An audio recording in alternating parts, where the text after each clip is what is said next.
नमस्कार। आज हम सब मिलकर गंगा की उस कहानी को जानेंगे जो पृथ्वी पर उनके आने से बहुत बहुत पहले की है। ये कहानी है स्वर्ग की, जहां गंगा एक नदी नहीं बल्कि एक दिव्य शक्ति थी। तो चलिए इस कहानी की शुरुआत एक सवाल से करते हैं।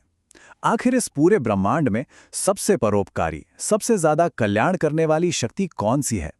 यकीन मानिए, इस कहानी में हमें इसका जवाब मिलने वाला है। तो बात शुरू होती है सृष्टि के रचयिता ब्रह्मा जी से। उनके सामने एक बहुत ही बड़ा, एक विशाल काम था, एक बहुत बड़ी चुनौती। हुआ ये कि भगवान शिव ने ब्रह्मा जी को सृष्टि बनाने का आदेश तो दे दिया, पर ब्रह्मा जी को बहुत जल्द ही ये समझ आ गया कि इतना बड़ा काम वो अकेले नहीं कर सकते। उन्हें एक ऐसी दिव्य शक्ति की जरूरत थी जो इस क्रिएशन को मुमकिन बना सके। और इसी जरूरत को पूरा करने के लिए ब्रह्मा जी ने कठोर तपस्या की। उन्होंने आदि पराशक्ति को पुकारा ताकि उन्हें वो शक्ति और वो मार्गदर्शन मिल सके जिससे वो अपना ये ब्रह्मांडीय कर्तव्य पूरा कर पाएं। और जानते हैं, ब्रह्मा जी की प्रार्थना सुनी गई। आदि पराशक्ति ने उन्हें अपनी 7 सबसे मुख्य शक्तियां यानी 7 प्रकृतियों का वरदान दिया। जी हां, 1-2 नहीं, पूरी 7। आदि पराशक्ति ने ब्रह्मा जी की मदद के लिए अपनी 7 सबसे जरूरी शक्तियां उन्हें दी, जो असल में उन्हीं का अंश थीं। इन शक्तियों में कौन कौन थीं? वेदों की माता गायत्री, कला और ज्ञान की देवी सरस्वती, धन धान्य देने वाली लक्ष्मी और वीरता का प्रतीक भगवती उमा। मतलब आप सोचकर देखिए, सृष्टि की रचना के लिए ब्रह्मा जी को क्या कमाल की डिवाइन टीम मिल गई थी। लेकिन इन सभी शक्तियों को देने के बाद भी आदि पराशक्ति ने ब्रह्मा जी को अपनी आखिरी और सबसे खास शक्ति दी, एक ऐसी शक्ति जो बाकी सबसे बिल्कुल अलग थी, सबसे ऊपर। और तब आदि पराशक्ति ने खुद कहा कि ये उनकी सबसे महत्वपूर्ण और सबसे ज्यादा कल्याण करने वाली शक्ति है, और वो शक्ति थी भगवती गंगा। देखे, जहां बाकी शक्तियां ज्ञान, कला, धन और बल का प्रतीक थी, वहीं गंगा का सार एकदम अलग था। वो पूरी तरह से भावनात्मक था। उनकी शक्ति ममता, स्नेह, करुणा और पवित्रता से बनी थी, एकदम निस्वार्थ, एकदम शुद्ध। इसीलिए तो उन्हें ममता का अवतार कहा गया, यानी माँ के प्यार का जीता जागता स्वरूप।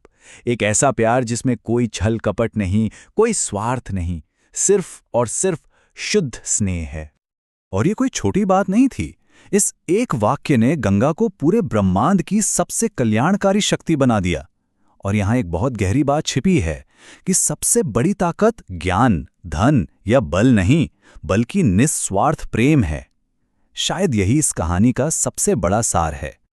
खैर, कहानी अब एक नया मोड़ लेती है। बात पहुंचती है स्वर्ग, जहां देवताओं के बीच एक नई जरूरत जन्म ले रही थी।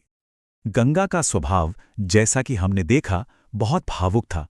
वो बहुत जल्दी द्रवित हो जाती थीं, पिघल जाती थीं।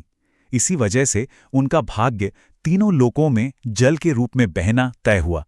तो ब्रह्मा जी ने उन्हें इसी जल रूप में स्वीकार किया और अपने पवित्र कमंडल में रख लिया।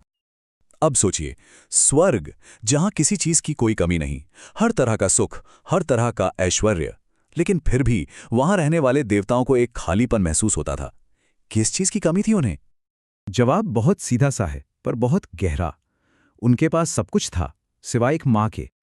देवताओं ने ब्रह्मा जी से अपना दुख बताते हुए यही बात कही। उन्होंने कहा कि दुनिया के सारे सुख, यहां तक कि स्वर्ग भी, एक मां की गोद के आगे फीका है, और गंगा को कमंडल में रखकर उन सब को उनकी ममता से दूर कर दिया गया है। देवताओं की इस भावुक पुकार का कोई असर हुआ? चलिए देखते हैं इस कहानी का अंजाम क्या होता है।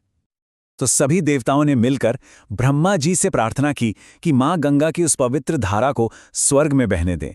वो सब उनके मां वाले प्यार को, उनके पवित्र जल को महसूस करना चाहते थे, ताकि स्वर्ग में भी एक पूर्णता का एहसास हो। और देवताओं की ये पुकार सुनकर अपने स्वभाव के अनुसार गंगा का दिल पिघल गया।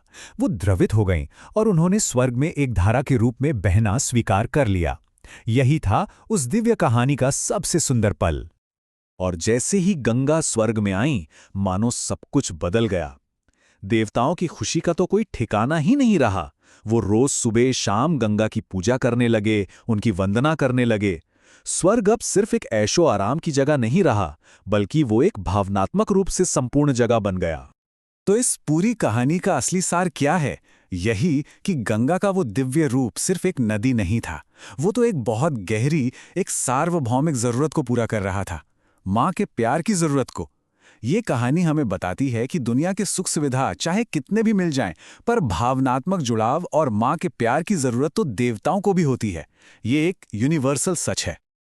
और अब जाते जाते बस एक सवाल, अगर माँ गंगा की सिर्फ एक धारा स्वर्ग में इतनी खुशी और पूर्णता ला सकती है, तो जरा सोचिए कि जब वो धरती पर आईं तो उसका क्या महत्व रहा होगा।